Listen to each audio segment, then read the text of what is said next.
Last time हम लोग पढ़े थे EM wave, and EM wave में हमने ये पढ़ा था कि कुछ वेव ऐसी होती है जो प्रोपगेट करती हैं अपनी इलेक्ट्रिक और मैग्नेटिक फील्ड के साथ। सपोज कि ये वाली वेव है, तो ये वेव का डायरेक्शन था, इसकी अपनी एक इलेक्ट्रिक फील्ड थी और इसकी अपनी ही एक मैग्नेटिक फील्ड थी, जिसकी हेल्प से ये वेव हमारी ट्रेवल कर रहे थे। क्या वो कोई issue?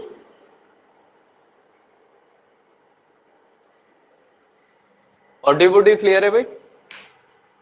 Yes sir. Yes sir. ठीक है, तो इलेक्ट्रोमैग्नेटिक वेव में हम लोग ये करे थे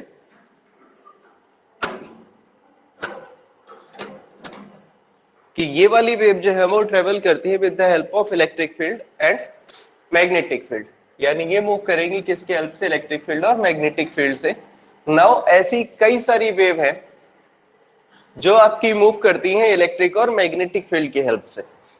ठीक है, जैसे इनमें हमारी कुछ एक्स रे होती हैं, कॉस्मिक रेज होती हैं, गामा रेज हैं, रेडियो वेव्स है, यूवी, इंफ्रारेड, इवन हर तरीके का रेडिएशन जो ट्रेवल करता है वो आपका इलेक्ट्रोमैग्नेटिक वेव की फॉर्म में ट्रेवल करता है। सॉरी। तो अगर हम कई सारी वेव को उनकी वेवलेंथ या फ्रीक्वेंसी, यानी जितनी भी ईएम वेव है, अगर हम इन सारी ईएम वेव को उनकी वेवलेंथ या उनकी फ्रीक्वेंसी के इंक्रीजिंग ऑर्डर में अरेंज करें, either we consider wavelength or we can consider as well as frequency, तो अगर हम कई सारी जो इलेक्ट्रोमैग्नेटिक वेव है उनको उनके वेवलेंथ या फ्रीक्वेंसी के इंक्रीजिंग ऑर्डर में अरेंज करेंगे, तो जो अपने को ऑर्डर मिलेगा उस ऑर्डर को हम क्या बोलेंगे? Electromagnetic spectrum. ठीक है, तो अपने पास जो वेव आएंगी वो वेव आएंगी कौन कौन सी? Cosmic rays, gamma rays, X rays, ठीक है, या cosmic wave, gamma rays, X rays, ये आपका ट्रेंड बनेगा। सॉरी। फिर अपने पास आएगा यूवी, विजिबल, आईआर, और आईआर के बाद आपके पास कौन सा आएगा? माइक्रो। मैं यहां लिख लेता हूं माइक्रो। माइक्रो के बाद आएगा आपका एफएम, और एफएम के बाद आपका आएगा रेडियो वेव। ठीक है,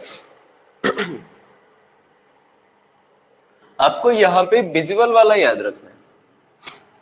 ये ऑर्डर तो आपको याद रखना है क्योंकि ये ऑर्डर आपसे,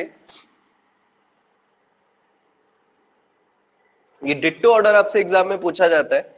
जब आप एग्जाम देते हो कोई भी कॉम्पिटिटिव एग्जाम, तो ये डिट्टो ऑर्डर आपसे पूछा जाता है कि इनमें जो ऑर्डर है वो क्या है। ये जो ऑर्डर हम ले रहे हैं ये हम ले रहे हैं इंक्रीजिंग ऑर्डर ऑफ वेवलेंथ का। ठीक है, वेवलेंथ का ऑर्डर इधर से इधर है तो फ्रीक्वेंसी का ऑर्डर यहां से रिवर्स होगा। अपने को स्पेसिफिकली कौन सा याद रखना है? विजिबल वाला। तो जो विजिबल वाला वेवलेंथ होगी, अगर ये वेवलेंथ हमारी 400 नैनोमीटर से 700 नैनोमीटर के बीच में आती है, नैनोमीटर हमने आपको यूनिट बताई थी, तब तो ये विजिबल पार्ट में है, यानी अपने को दिखाई देगी। अगर ये 400 से कम है या 700 से ज्यादा है तो ये हमें दिखाई नहीं देती है, ना तो हमें यूवी रेडिएशन दिखाई देता है और ना ही हमें इंफ्रारेड रेडिएशन दिखाई देता है। ठीक है, इतनी सारी वेव अपने पास होती है। शॉर्ट में कुछ वेव के बारे में इंफॉर्मेशन ले लेते हैं। ऑर्डर आपको याद मार ले और एकदम रट्टा मार लेना है, क्योंकि अगर आपको कॉम्पिटिटिव एग्जाम देना है तो इसमें से 4 वेव का ऑर्डर आ जाएगा। एंड अभी नहीं रट्टा मारोगे तो अगले साल फिजिक्स पढ़ोगे तब इसे रट्टा मारना है, यानी कुल मिला के रट्टा तो मारनी, बिकॉज 12th की ये सिलेबस में है और जब 12th में आएगा तो ये आपके बोर्ड एग्जाम में आएगा, तो कुल मिला के रट्टा तो मारना ही है।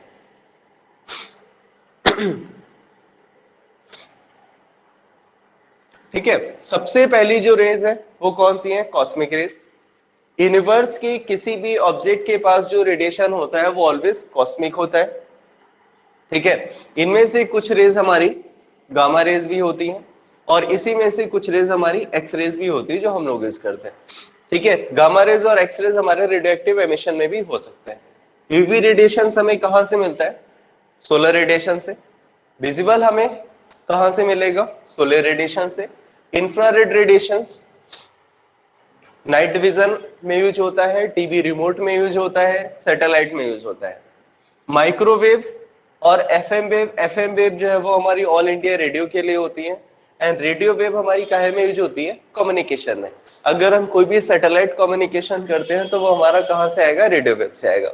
नाउ याद करने में समस्या कहां है? देखिए, यूवी, विजिबल, आईआर, ये तो आपको याद रहेगा, ठीक है।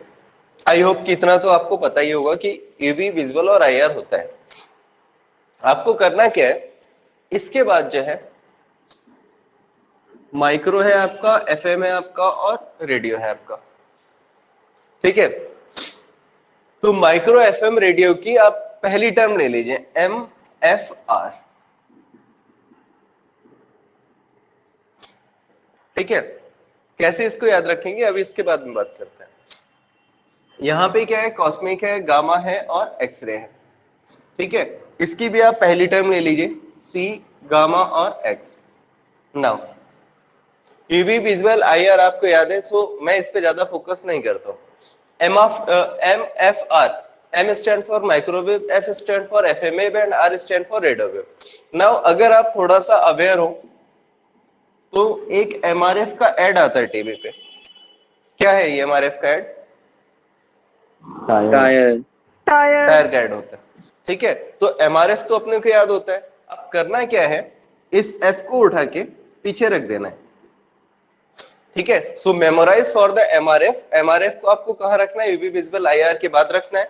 एमआरएफ को जब आपको यूटिलाइज करना है, यानी हो सकता है आपको एमआरएफ की फॉर्म में ही काम चल जाए, बट अगर जरूरत पड़े कि हमें एमआरएफ को कैसे यूटिलाइज करना है, तो डू मेमोराइज कि होता तो एमआरएफ है, लेकिन एफ जो है वो हम जब रेडिएशन की बात करेंगे तो बीच में रखेंगे, ठीक है। इतना याद रखना है। तो M for micro, F for FM और R for radio. R for radio होता है, ये तो आपको याद हो ही जाएगा।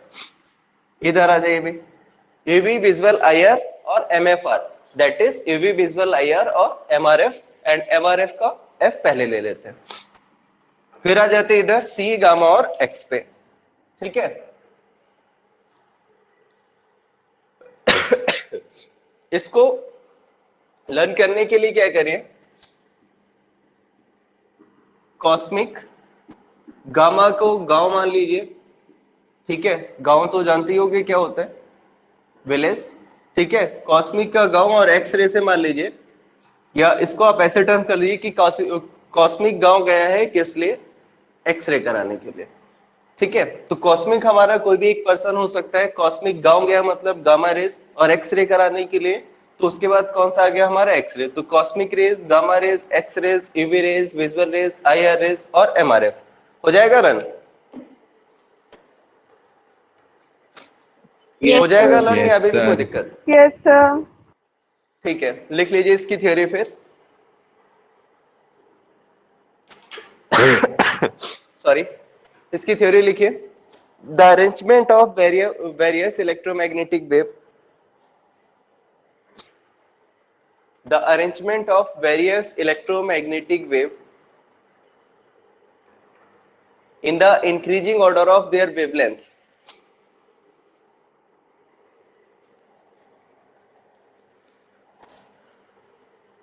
the arrangement of various electromagnetic wave in the increasing order of their wavelength, bracket में लिख लीजिए, और decreasing order of frequency, increasing order of their wavelength, bracket में लिख लीजिए decreasing order of their frequency.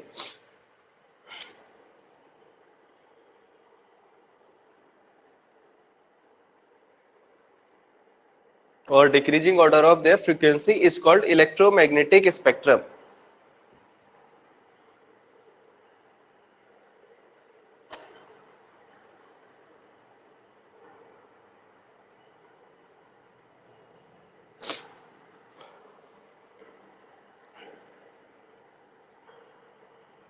ठीक है, ये ऑर्डर छाप लीजिए।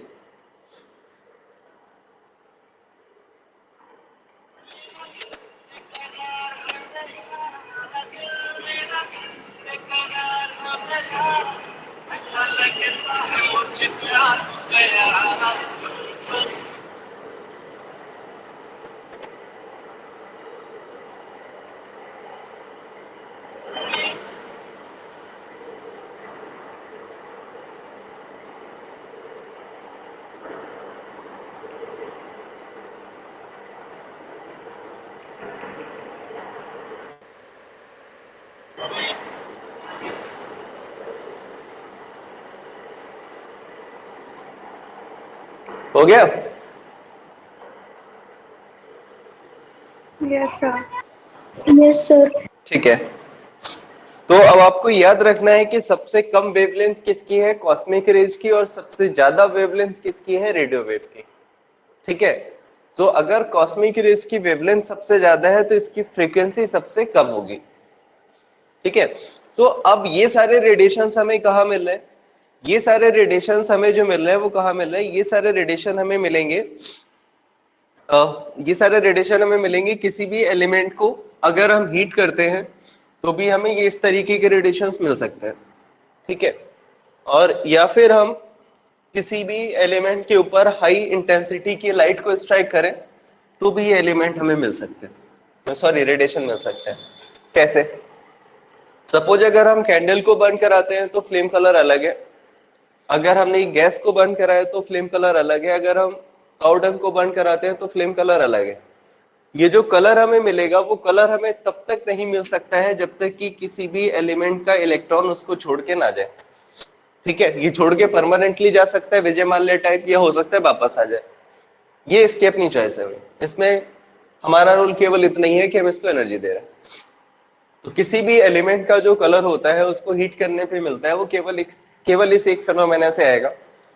ठीक है, कि उसका जो इलेक्ट्रॉन है वो बाहर गया है, परमानेंटली बाहर चला गया तो आयनाइजेशन हो गया, और अगर परमानेंटली बाहर नहीं गया तो वापस आएगा, सो कलर हमारा डिसअपियर और अपीयर होता रहेगा। डिटेल से इसके बारे में बाद में बात करेंगे। तो इस तरीके का रेडिएशन हमारे पास होता है, और हमें ये केमिस्ट्री में पढ़ने की जरूरत क्यों पड़ी, क्योंकि अभी तक हम ये मान के चल रहे हैं कि एटम के पास इलेक्ट्रॉन है, प्रोटॉन है, और कोई भी रेडिएशन हमारा किस फॉर्म में ट्रेवल कर रहा है, वेव के फॉर्म में। वी आर एज्यूमिंग दिस की इलेक्ट्रोमैग्नेटिक वेव जो है वो सारी हमारी वेव के फॉर्म में है, और ये सब हमारे कंटिन्यूअस है। एंड लास्ट टाइम मैंने आपको बोला था कि अगर ये कंटिन्यूअस है तो हमारे बाकी चीजें जैसे कि हमारे मोबाइल डेटा की स्पीड, या हमारे सैटेलाइट की स्पीड, या जो हमें टेलीकम्युनिकेशन के सिग्नल मिलते हैं, ये सब हमारे वेरी नहीं करनी चाहिए। लेकिन वो सब वेरी होते हैं तो कहीं ना कोई फ्लॉ तो है। इस फ्लॉ को लेके सबसे पहला एक्सपेरिमेंट आया अपने पास, ब्लैक बॉडी रेडिएशन। आप लोग एनसीईआरटी पढ़ रहे हो? Yes, sir. Yes sir. ठीक है, black body radiation. Black body एक ऐसा ऑब्जेक्ट होता है, भाई किसी भी ऑब्जेक्ट को हम ब्लैक बॉडी तब बोलते हैं जब वो अपने ऊपर आने वाली सारी एनर्जी को एब्जॉर्ब कर ले। ठीक है, जैसे अगर कोई बहुत तेज गर्मी है, बहुत ज्यादा तेज धूप है, तो कोई ब्लैक कलर का कपड़ा पहनना पसंद करेगा क्या? No, sir. No, sir. No sir. Because all heat क्योंकि वो will be heat absorbed by the heat cloth. Absorb क्योंकि करता वो है। हीट एब्जॉर्ब करता है। हम लाइट कलर के क्लॉथ वेयरिंग ज्यादा लाइक करते हैं when there is a intense heat और इंटेंस हॉट। ठीक है, रीजन इज दिस कि जो ब्लैक बॉडी है वो अपने ऊपर आने वाले सारे रेडिएशन को एब्जॉर्ब करता है। ठीक है, ब्लैक कलर के क्लॉथ के केस में 100% एब्जॉर्बेंस नहीं है, बट हम ये मानते हैं कि ब्लैक बॉडी जो है वो हमारा कोई भी एक ऐसा ऑब्जेक्ट हो सकता है जो 100% एब्जॉर्ब करे। हमारी रोड, ठीक है, एस्फॉल्ट, ये भी हमारा रेडिएशन एब्जॉर्ब करेगा, लेकिन रिफ्लेक्शन तो we are perfectly assuming that कि कोई ब्लैक बॉडी अगर है तो वो अपने ऊपर आने वाले रेडिएशन को 100% एब्जॉर्ब करेगी, बट ये 100% करेगी या नहीं करेगी वी आर नॉट श्योर, क्योंकि परफेक्ट ब्लैक बॉडी अपने पास नहीं है, कुछ ना कुछ हीट तो एस्केप हो ही जाती है। तो जब ब्लैक बॉडी रेडिएशन की बात हुई तो ब्लैक बॉडी तो कोई एक ऐसा ऑब्जेक्ट है जो अपने ऊपर आने वाले 100% रेडिएशन को एब्जॉर्ब करे। हमारा जो एक्सपेरिमेंट है वो किसको लेके है, आयरन रोड को हीट करने को लेके है। अगर हम आयरन रॉड को हीट करते हैं, ठीक है, तो आयरन रॉड हीट करते टाइम पहले क्या होता है भाई, कि जब हमने आयरन रॉड को हीट किया, तो जब हम हीटिंग शुरू करते हैं तो उसका कलर जो है वो कैसा होता है, रेड कलर होता है। इनिशियल हीटिंग, आयरन रॉड लिया हमने, उसको शुरू में हीट करना शुरू कर दिया, तो स्टार्टिंग में आपको कैसा मिलेगा, स्टार्टिंग में मिलेगा आपको ऑरेंज रेड। फिर हमने इसको हीट किया, और ज्यादा टेम्परेचर बढ़ाते चले गए, और ज्यादा टेम्परेचर बढ़ाया तो कैसा हो गया, रेड। इसके बाद हमारा ये कैसा हो जाएगा, येलोइश हो जाएगा। एंड फिर अगर हमने टेम्परेचर को बहुत ज्यादा टर्न कर दिया तो ये कैसा हो जाएगा, हमारा ब्लू हो जाएगा। This is an experimental evidence. Colour sequence आपको याद रखने की जरूरत नहीं है, ठीक है। तो जब हमने आयरन रॉड को हीट करना शुरू किया तो सबसे पहले हमें जो वेवलेंथ मिली वो किस कलर की मिली, ऑरेंज रेड। वेवलेंथ बदलेगी तो कलर बदलेगा, ठीक है, ऑरेंज रेड। फिर हमें किस कलर की वेवलेंथ मिली, यानी रेड, वेवलेंथ चेंज हुई है। फिर हमें किस कलर की वेवलेंथ मिली, येलोइश। मतलब अब जो है ना वेवलेंथ और आ रही है। सबसे लास्ट में हमारे पास कौन सी कलर की लेंथ आ गई, ब्लू लेंथ, ब्लू कलर की, ठीक है। जो कलर सीक्वेंस होती है आपको याद होगा, विवग्योर होता है। रेड, रेड से हम कहां पे आ गए, येलो से, और येलो के बाद हम कहां पे आ गए, ब्लू पे। यानी हमारे पास ऑरेंज भी आया, ऑरेंज पहले आ गया था, रेड बाद में आया। दूसरा हमारे पास ग्रीन आया ही नहीं, फिर हमारे पास ब्लू आया, ठीक है। तो जब हम टेम्परेचर बढ़ा रहे हैं, ठीक है, तो वेवलेंथ जो है वो हमारी पहले रेड से येलो की तरफ गई, फिर येलो से ब्लू की तरफ गई। यानी पहले टेम्परेचर एंड वेवलेंथ, ग्राफ को नोटिस करेगा, पहले हमने जब टेम्परेचर को बढ़ाया है तो वेवलेंथ हमारी रेड से ब्लू की तरफ शिफ्ट हो रही है, यानी इंक्रीज होती जा रही है, ठीक है। Increase in the temperature, increase in the wavelength. जब हम इसको फर्दर हीट करते चले जाते हैं और आगे हीट कर दे तो ये कैसा हो गया हमारा, व्हाइट। व्हाइट होने का मतलब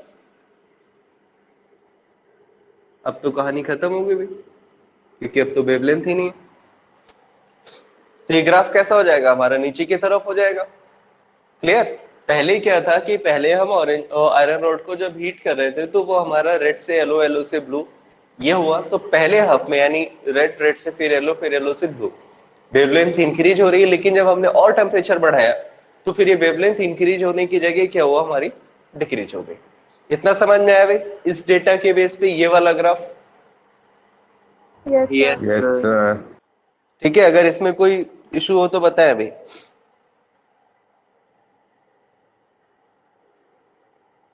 है कोई समस्या? No, sir. ठीक है। अब अगर ये वेवलेंथ की बात हो रही है तो इस टाइम पे जब ये ऑब्जर्वेशन हो रहा था तो ऑब्जर्वेशन के टाइम पे दो कंडीशंस थी। मींस जब ये एक्सपेरिमेंट परफॉर्म किया गया था तब ये था कि अगर आपके पास कोई रेडिएशन है तो उस रेडिएशन की वेवलेंथ जो है वो कैसी होनी चाहिए, कांस्टेंट। और ये रेडिएशन हमारा टेम्परेचर पे कैसा होना चाहिए, इंडिपेंडेंट, ठीक है। आप इसको जनरलाइजेशन इसके कॉन्सेप्ट में मत समझिए, आप इसको ऐसे समझिए कि अगर हमारे पास कोई लाइट आ रही है तो वो किस फॉर्म में आ रही है, वेव के फॉर्म में आ रही है, ठीक है। हमने यहाँ पर एलिमेंट को हीट किया और हमें कुछ वेव मिल रही है। अगर हमें कुछ वेव मिल रही है तो उस वेव की जो वेवलेंथ होगी वो भी कैसी रहेगी, कांस्टेंट रहेगी। हमारे पास सोर्स ऑफ हीटिंग जो है वो आयरन है, सेम है, हम उसको हीट कर रहे हैं अलग अलग टेम्परेचर पे, कोई इशू नहीं है। लेकिन जो आयरन से निकलने वाला रेडिएशन है अगर वो कंटिन्यूअस है तो उसकी वेव तो ऐसे ही रहेगी, और अगर ये कंटिन्यूअस है तो फिर क्या इसकी वेवलेंथ चेंज हो सकती है, No, sir. No. राइट। कि अगर हमारे पास सोर्स फिक्स है, सोर्स से आने वाला रेडिएशन फिक्स है, तो फिर उसकी वेवलेंथ भी कैसी रहेगी, फिक्स रहेगी, ठीक है। और ये वेवलेंथ जो है वो हमारी टेम्परेचर के साथ साथ वेरी नहीं करनी चाहिए। This is a logical concept, क्योंकि हमारा रेडिएशन का सोर्स फिक्स है, ठीक है। ऐसा थोड़ी नहीं कि भाई सनलाइट में विबग्योर है तो आज सन का मन है कि विबग्योर देते हैं, कल मन है हमारा तो मैं ब्लैक कलर की लाइट दूंगा, परसों मन है मेरा तो मैं रेनबो फॉर्म करूंगा, ऐसे थोड़ी ना होता है, ठीक है। क्योंकि जो लाइट कॉन्स्टिट्यूशंस है, ठीक है। बट हमारे पास जब हमने एलिमेंट्री रेडिएशन को लिया तो हमें हीट करने पे अलग अलग कंडीशंस मिल रही है। This is against the logic. Logic is this कि रेडिएशन का वेवलेंथ फिक्स है, but practically we are getting अलग अलग वेवलेंथ। तो जब हमें प्रैक्टिकली डिफरेंट डिफरेंट वेवलेंथ मिल रहा है, मतलब this concept and this practical result is not accordance with our logic. So there is a difference between the way we have studied and the way we are observing. दोनों के बीच में एक बड़ा difference आएगा। जो हमने पढ़ा कॉन्सेप्ट अभी तक कि वेवलेंथ एंड ऑल कांस्टेंट है, और जो हमें मिल रहा है दोनों एक दूसरे के कॉन्ट्राडिक्टरी है। ठीक है, कोई दिक्कत इसमें? No, sir. No, ठीक है, sir. थ्योरी लिखे इसकी। Black body is an object sorry, black body is an object which can absorb or emit all radiation.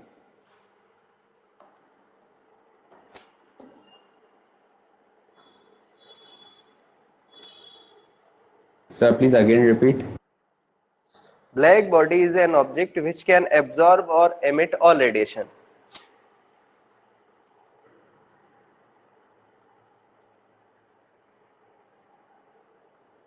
Which can absorb or emit all radiation.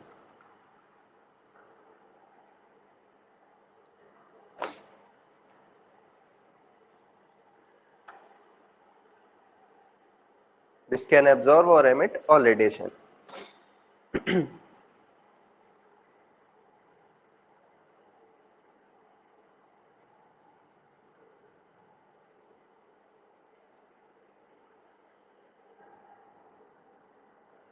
ठीक है, ब्रैकेट में लिखिए perfect absorber और perfect emitter.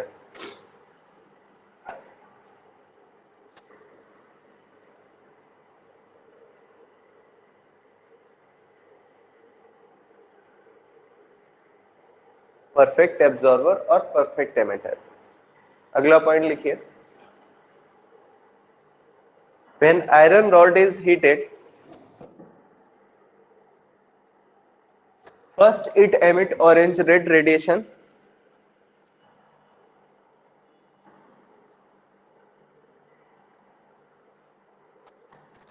first it emit orange radiation,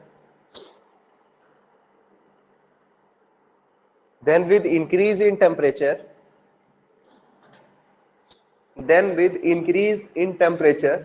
it turns white.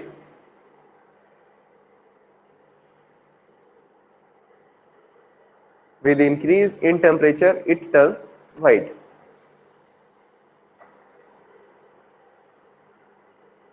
ठीक है, ये वाला diagram बना लीजिए और ये कलर सीक्वेंस लिख लीजिए।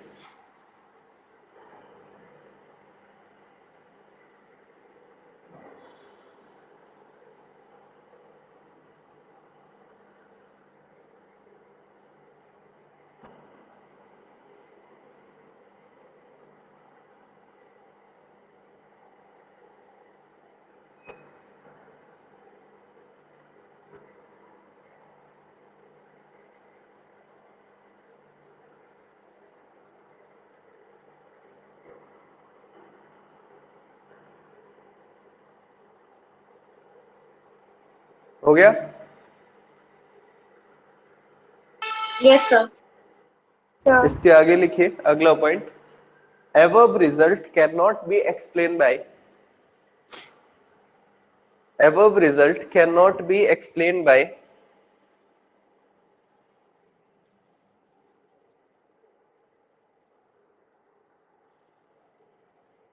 above result cannot be explained by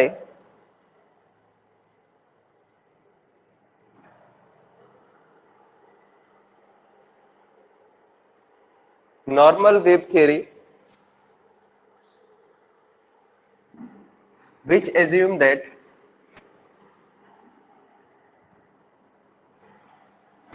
the wavelength of radiation must increases with increase in temperature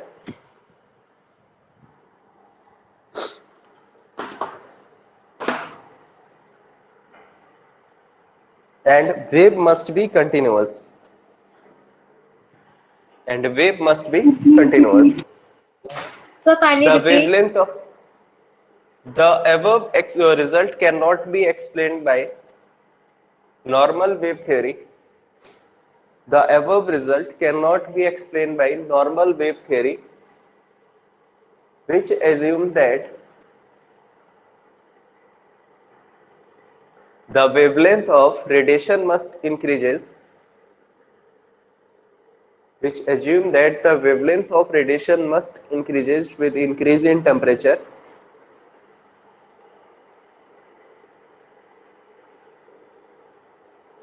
and the wave is continuous. And the wave is continuous. ठीक है, तो एक Yes, तो sir. ये एक्सपेरिमेंट हो गया जो हमारा अगेंस्ट द रूल चला गया, एंड दूसरा एक और एक्सपेरिमेंट है जो हमारा अगेंस्ट द रूल जाएगा, फोटो इलेक्ट्रिक इफेक्ट।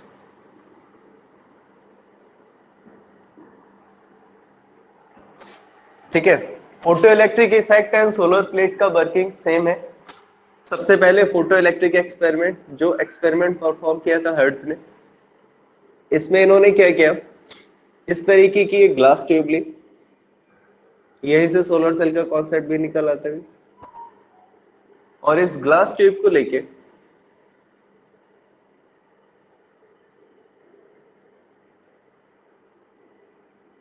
इन्होंने यहाँ पे मेटल प्लेट कनेक्ट करी, और इस मेटल प्लेट को इन्होंने कनेक्ट कर दिया अमीटर से। वोल्टामीटर से भी कनेक्ट करेंगे, बट अमीटर को भी अभी कनेक्ट करते हैं। अमीटर और वोल्टामीटर की कनेक्टिविटी में क्या फर्क होता है एक सर्किट में?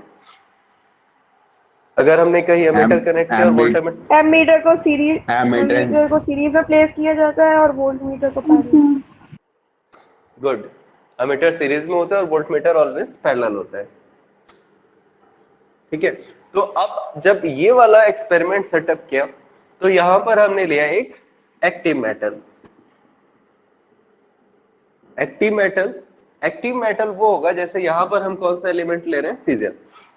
जैसे नॉर्मली अगर हमारा आयरन एंड ऑल सनलाइट में है तो क्या वो टाइम के साथ साथ खत्म हो जाएगा, या टाइम के साथ साथ उसके ऊपर कोई फर्क पड़ेगा? रस्टिंग वगैरह हो जाएगी, इसके अलावा कोई फर्क नहीं पड़ेगा। लेकिन सीजियम या सिलिकॉन कुछ एलिमेंट ऐसे होते हैं जिनको अगर इंटेंस सनलाइट दे दी जाए तो ये अपने सारे इलेक्ट्रॉन रिलीज कर देंगे। यानी सीजियम को अगर हम बहुत इंटेंस लाइट दे दें तो सीजियम जो है ना, वो सीजियम पॉजिटिव और इलेक्ट्रॉन में कन्वर्ट हो जाएगा। बाकी एलिमेंट के लिए हमें ये एनर्जी एक्सेस अमाउंट में देनी पड़ेगी, बट सीजियम, सोडियम और पोटेशियम इनफैक्ट सबसे कम किसको देनी पड़ेगी, सीजियम के लिए। एंड सीजियम में ये प्रोसेस तभी हो सकती है, मींस नॉर्मली हम केवल यहाँ सनलाइट दे दें and this process we can observe. ठीक है, अगर हम माइक्रोवेव और हाई रेडिएशंस और हाई एनर्जी वाली लाइट दे दें तो पता नहीं सीजियम का क्या होगा। ठीक है, तो एक्टिव मेटल कोई भी एलिमेंट ऐसा है जो हमारा नॉर्मल हीट मिलने पे भी अपने इलेक्ट्रॉन को रिलीज कर दे। हमने यहाँ पे लिया एक एक्टिव मेटल, फिर हमने इधर से इस एक्टिव मेटल के ऊपर इसको लेके आए, हम यहाँ से इस एक्टिव मेटल के ऊपर हम यहाँ लेके आए सनलाइट को। जब हमने इस एक्टिव मेटल के ऊपर सनलाइट को स्ट्राइक किया, यानी ये वाले सनलाइट जब इस मेटल के ऊपर आएगी तो अमीटर हमारा रीडिंग दे रहा है, राइट। जब सनलाइट आ रही है, सनलाइट स्ट्राइक हो रही है, एमीटर रीडिंग देता रहेगा। जब हम सनलाइट बंद कर देंगे, एमीटर रीडिंग बंद कर देगा। ठीक है, एक बार फिर से सुनिए, सनलाइट को जब हम इस एक्टिव मेटल के ऊपर लाएंगे, एमीटर रीडिंग दे रहा है। जब हम सनलाइट को यहाँ डालना बंद करेंगे तो एमीटर रीडिंग देना बंद कर देगा। क्या कंक्लूजन निकाल सकते हो इससे? क्या कंक्लूजन हो सकता है? सनलाइट की वजह से करंट होना शुरू हो रहा है। current is produced due to sunlight. Current is produced due to sunlight, क्योंकि जब सनलाइट आ रही है तो करंट मिल रहा है। अब सनलाइट खुद तो करंट कैरियर हो नहीं सकती, एंड ऑब्वियसली अगर अमीटर में रीडिंग आई है तो करंट अगर फ्लो हुआ है तो करंट कब फ्लो होगा, जब इलेक्ट्रॉन मूव करेंगे, राइट। Yes, अगर sir. इलेक्ट्रॉन मूव नहीं करेगा तो करंट थोड़ी ना फ्लो होगा। तो वी कैन से कि जब हमने सनलाइट ली है और अमीटर ने रीडिंग दी है, ठीक है, तो सनलाइट की वजह से करंट फ्लो हो रहा है, और सनलाइट बंद कर दी तो करंट बंद हो गया। लेकिन सनलाइट खुद थोड़ी ना करंट प्रोड्यूस करेगी। तो हम ये कह सकते हैं कि जब हमने सनलाइट को इस मेटेलिक प्लेट पे स्ट्राइक कराया है, then when the sunlight is striking over this metallic plate, then electrons are releasing and these electrons are causing the flow of the current. Is that clear? Yes, sir. Yes, sir. ठीक है ना, Sure. Light आएगी, strike करेगी, and since caesium हमारा active metal है तो ये हल्की सी लाइट मिलने पे ही क्या करेगा, अपना इलेक्ट्रॉन छोड़ देगा। Same process we are apply in the solar panel, जहां हम सोलर पैनल को सनलाइट देते हैं, सोलर पैनल के ऊपर सनलाइट स्ट्राइक करती है, इलेक्ट्रॉन रिलीज होते हैं, करंट फ्लो होता है। करंट फ्लो हुआ, सिंस सनलाइट की वजह से हुआ, तो लाइट कैसी हो गई? Solar light. और फिर इस करंट को हम बैटरी वगैरह में स्टोर कर लेते हैं। ठीक है, सो ये जो इलेक्ट्रॉन निकलेंगे यहाँ पर सनलाइट की वजह से, इसको हम क्या बोल देंगे? Photo electron. जो करंट हमें यहाँ मिल, उस करंट को हम क्या नाम दे देंगे? Photo current. और ये जो इफेक्ट प्रोड्यूस हुआ है, इस इफेक्ट को हम क्या बोलेंगे? Photo electric effect. ठीक है, photo electric effect means production of the current by the impact of sunlight. Is that clear? Yes sir. लिखिए इसकी थ्योरी, इसका ये डायग्राम बनाइए और फिर थ्योरी लिखिए।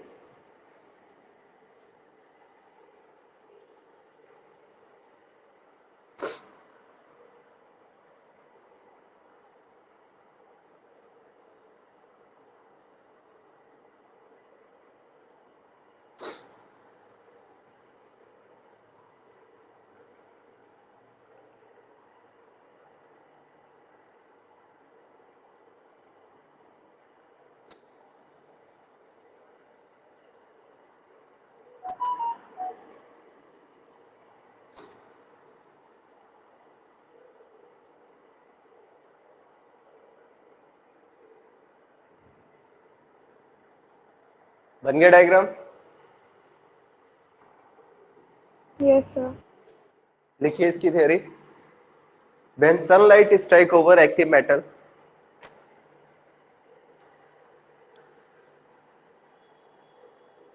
when sunlight strike over active metal,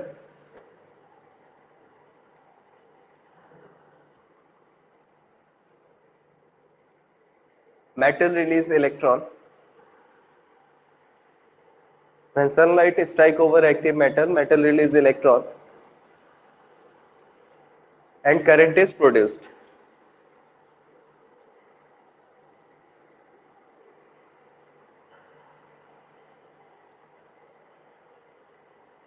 This current is called photocurrent.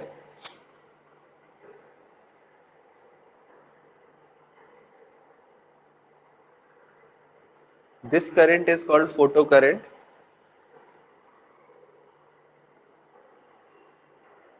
Electrons are called photoelectrons.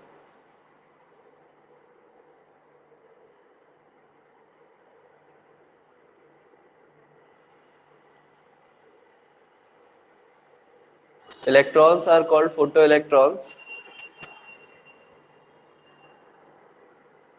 And the effect is called photoelectric effect.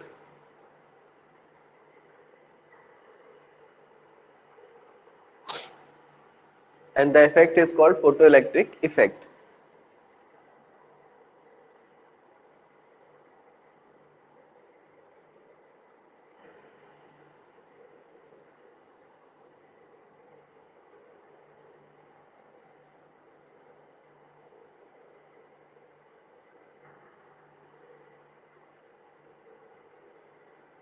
हो गया?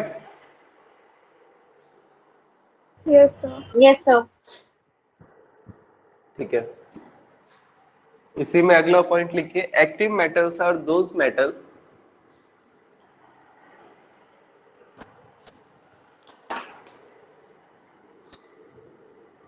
which can release electron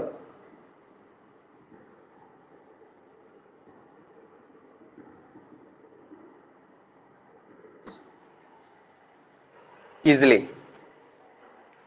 Active metals are those metal which can release electron easily.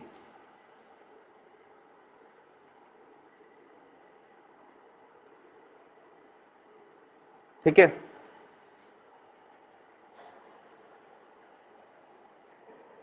यहीं पर एक और चीज है, जैसे कि आपके पास ये वाला एलिमेंट है, सपोज ये हम मान लेते हैं कि अपना सीजियम है। तो इस सीजियम को जब हम यहाँ पर सनलाइट दे रहे हैं तो ये सीजियम अपना इलेक्ट्रॉन रिलीज तो करेगा, ठीक है, लेकिन एक सर्टेन अमाउंट ऑफ एनर्जी लेने के बाद ही करेगा। सपोज अगर इसने मन बना लिया है कि भाई हमें तो अपना इलेक्ट्रॉन जो है वो 400 जूल एनर्जी लेने के बाद ही करना है, ठीक है, सपोज यू विजिट डोमिनोज, ठीक है, and you order a medium size pizza, ठीक है, मैं टिपिकल नेम नहीं बोलूंगा आपको, क्या पता कुछ गलत हो। तो अगर मान लेते हैं कि आपकी पिज्जा की कॉस्ट 400 रुपीज है, नाउ अगर आप इसको 380 रुपीज पे करेंगे तो क्या आपको पिज्जा मिलेगा? No sir. No sir. Obviously नहीं मिलेगा। ठीक है, ये आपको पिज्जा तब तक नहीं देगा जब तक कि हमारे पास कितना अमाउंट ना हो, 400 रुपीज का अमाउंट ना हो। ठीक है, till we don't pay the 400 rupees we won't get that pizza. ठीक है, तो ये 400 क्या है, ये मिनिमम अमाउंट है which is required to buy the pizza. अब आप चेंज कर लो भाई, स्मॉल मीडियम वो आपकी चॉइस है, उसके लिए भी आपको कुछ अमाउंट तो देना ही पड़ेगा। तो ये मिनिमम अमाउंट है जो जब तक आप पे नहीं करेंगे तब तक आपको ये प्रोडक्ट नहीं मिलेगा। तो कोई भी चीज जो आपकी मिनिमम है इन कॉमन टर्म, थ्रेशोल्ड है इन साइंटिफिक टर्म। ठीक है, अगर हम इसको जनरल लैंग्वेज में बोले कि 400 rupees are the minimum amount which is required to buy the pizza, ठीक है, ये हो गया हमारा जनरल। और इसको हम बोलते हैं साइंटिफिक में, तो 400 rupees is the threshold amount which is required to buy the pizza. Threshold means synonyms with the minimum. तो जब हम ये वाला अमाउंट देंगे then we can get same for caesium. मान लेते हैं कि सीजियम को, क्योंकि हम एनर्जी डेली लाइफ में रुपीज और केमिस्ट्री के केस में एनर्जी इक्विवेलेंट ट्रीट करेंगे।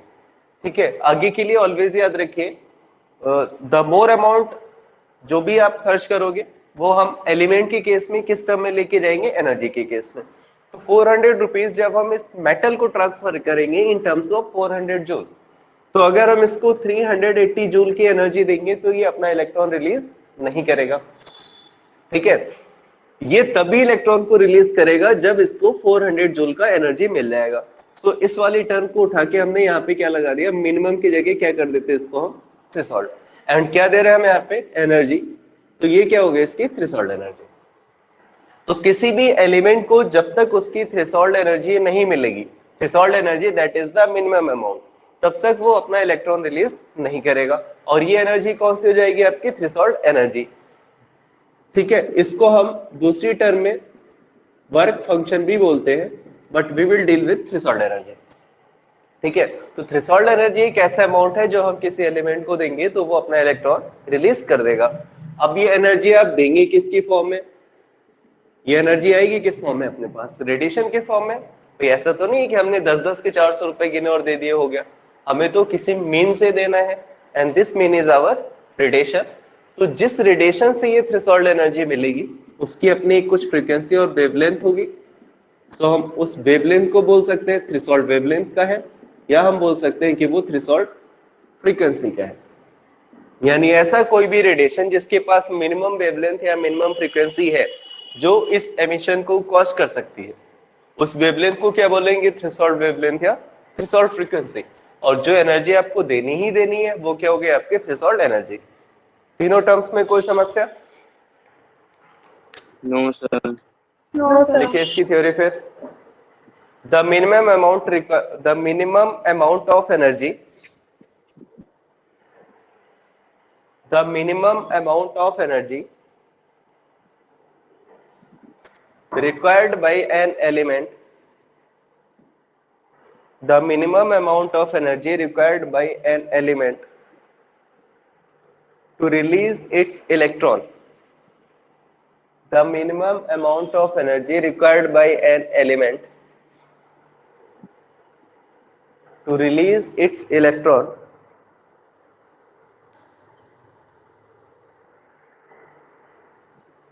the minimum amount of energy required by an element to release its electron is called threshold energy,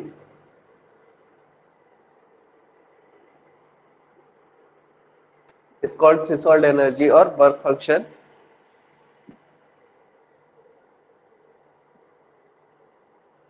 The wavelength,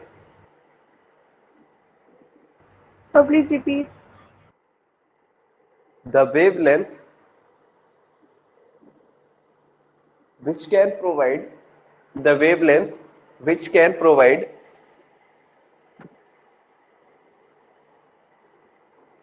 the wavelength which can provide Threshold energy is called threshold wavelength. The wavelength that can provide threshold frequency, the wavelength that can provide threshold energy is called threshold wavelength, and the frequency called threshold frequency.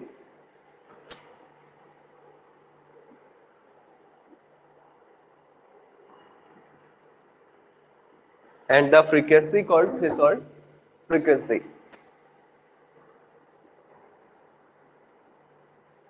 ठीक है, sir तो जब तक आप, हाँ, तो please threshold energy की definition repeat कर दीजिए. the minimum amount of energy which is required, the minimum amount of energy which is required to release the electron,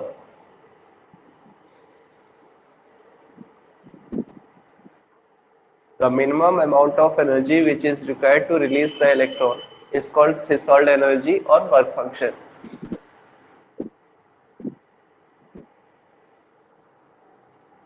ठीक है, यस सर. अब जरा मुझे ये बताइए पहला रूल, क्योंकि अब अपनी हेडिंग जो है वो क्या है, लॉज ऑफ फोटोइलेक्ट्रिक इफेक्ट. ये लास्ट हेडिंग है आज की, यहीं तक करेंगे. तो अगर ये अपना मेटल है और इस पे कई सारे रेडिएशंस आ रहे हैं, कई सारे A B C D E इतने मान लेते हैं, तो क्या ये सारे रेडिएशंस यहां से इलेक्ट्रॉन एमिट करने के लिए कैपेबल होंगे? ऑल रेडिएशंस को अगर हम स्ट्राइक करें तो क्या सारे रेडिएशंस यहां से इलेक्ट्रॉन निकाल सकते हैं? थोड़ा एनालिटिकल है, सोच समझ के आंसर दीजिएगा. सारे रेडिएशंस इलेक्ट्रॉन एमिट कर सकते हैं? No, sir. No sir. No, क्यों sir. क्यों नहीं कर सकते? So because all radiations will not have same amount of energy. All radiations will not have same amount of energy. Okay, so they cannot emit electron. This is not Required a amount proper of reason. energy. That minimum energy required. Yeah, that minimum amount of energy required. ठीक है. So if we are striking A, B, C, D, E or X, Y, Z some kind of radiations, only those radiation will be capable to release electron which have threshold energy. Okay. अगर हमने यहाँ से कई सारे radiations लिए X, Y, Z infinite radiations, all radiations are not capable of to release that electron. Only those radiation will able to release the electron which have the threshold energy. ठीक है. That's why जब हम किसी भी element को radiation देते हैं, because of this case, ठीक है, in case of scissor it can conduct electricity. In case of iron, अगर हमने आयरन को सनलाइट में रखा हुआ है तो आयरन के ऊपर जब सनलाइट आती है तो हमको शाइनिंग मिलती है, ठीक है, या हमको रिफ्लेक्शन मिलता है. तो reflection, one condition is also that valid कि ये लाइट हमारी यहाँ पे आई और रिफ्लेक्ट हो गई, and the second condition is this कि सनलाइट से इसको रेडिएशन तो मिलता है, लेकिन इसका इलेक्ट्रॉन जो आयरन का है उसको ये इतनी एनर्जी नहीं दे पा रहा है कि वो थ्रेशोल्ड हो, तो इसका इलेक्ट्रॉन सरफेस तक आता है, बाउंस बैक, वापस जाता है. ठीक है, इसको छोड़ के नहीं जा सकता. ठीक है, गोल्ड हमारा शाइन करता है बिकॉज ऑफ सेम रीजन. ठीक है, या कहीं पर भी हमारा कलर चेंज या XYZ कोई भी फेनोमेना हो रही बिकॉज ऑफ दिस, मींस उसको एनर्जी तो मिल रही है, but we have designed it like that कि जो एनर्जी है वो ऑलवेज कैसी रहे, हमारी थ्रेशोल्ड एनर्जी से कम है. अगर थ्रेशोल्ड एनर्जी से हमने उसको ज्यादा दे दिया तो वो मेल्ट हो सकता है, उसके इलेक्ट्रॉन रिलीज हो सकते हैं और वो डिसअपियर भी हो सकता है. Everything is possible if you are providing the energy greater than threshold energy. So all the radiation are not capable to produce the electron. Only that radiation will cause to emit the electron, which can provide only the threshold amount of energy. Now assume that the threshold amount of energy 400. This will have 300 energy. This will have 200 energy. This is having 300. This is having 500, and this is having 600. So only two radiation D and E will be able to release the electron because they have energy greater than 400.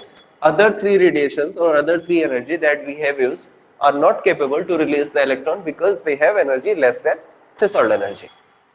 Okay, so the first point of the law of the photoelectric emission is this: the radiation striking over the metal surface must have energy greater than threshold energy.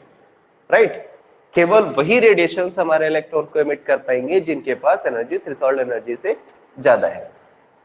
ठीक है, कोई समस्या है इसमें? No, sir. ठीक है, पहला point लिख लीजिए इसका, और दूसरा पॉइंट तो आपको खुद आता ही होगा। पहला पॉइंट लिखिए इसमें, only those radiation are able to cause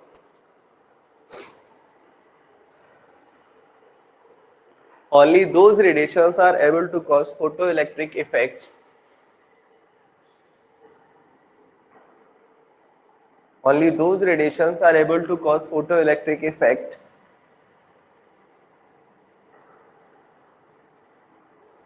only those radiations are able to cause photoelectric effect which have energy greater than threshold energy. Which have energy greater than threshold energy. ठीक है, हो गया?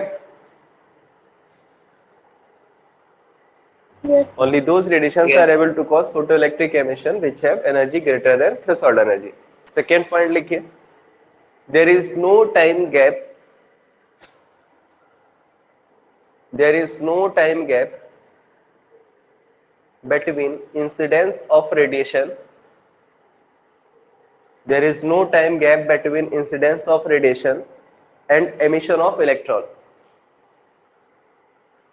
No time gap between incidence of radiation and emission of electron. दूसरा point तो ऐसे ही पता है, explain करना पड़ेगा?